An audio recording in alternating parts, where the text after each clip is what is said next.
Well, today was a crazy day.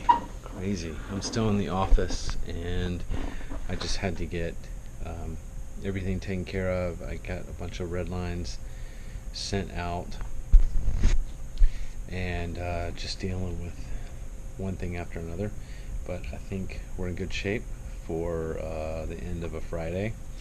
So I'm going to pack up here and head home, and then maybe I'll do a couple more red lines for our Savannah project and send those out to have some of the CAD work done on that.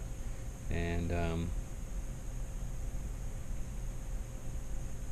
start the weekend. It's time to start the weekend. So, as I mentioned before, I am reading this book or listening to this book um, called The Big Leap. And he keeps talking about the zone of genius, and I cannot get a grip on what this actually means and how it relates to real things. I'm getting this sense from this book that everything that he's talking about is, I'm not going to be able to apply it in real life. I'm kind of getting, it seems very theoretical, very kind of, if you're positive then things will happen kind of stuff. And I'm not sure that I always buy into the fact that if you're positive, good things will happen. I feel like we have to make good things happen and recognize good things and not push away good things when they do happen. But I don't feel like you can will them into being just by thinking a certain way. Like, for instance, if your goal is to write a book, you can't just think, oh, I am a person that writes books, and that just happen. You would actually have to sit down and do the hard work of writing an actual book. And I'm not sure how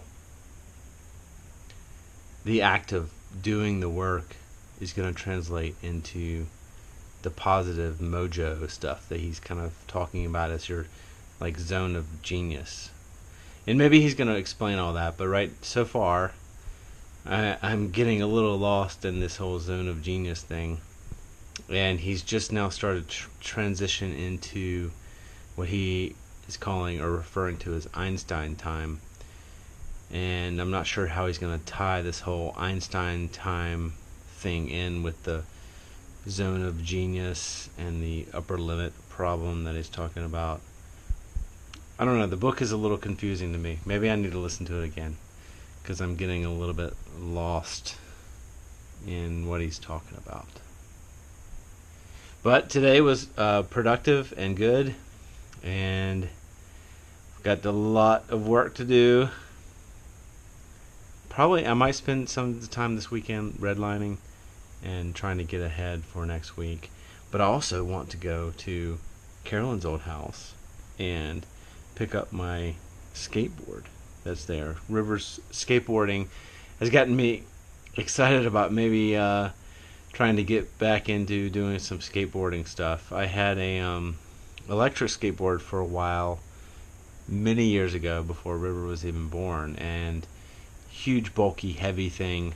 But since then, they've come out with some really awesome, lighter weight, better technology skateboards, and so I am going to maybe pick up my old skateboard. It's not electric; it's just a regular skateboard. But I'm gonna see if I can go grab that this weekend and ride it a little bit and see how that goes. Maybe I could get back into skating without having the electric. The cool thing about the electric is it has brakes, and that's always been my biggest downside of a regular skateboard. I don't mind the pushing and all that kind of stuff. It's the going downhill and actually wanting to brake and not being able to brake.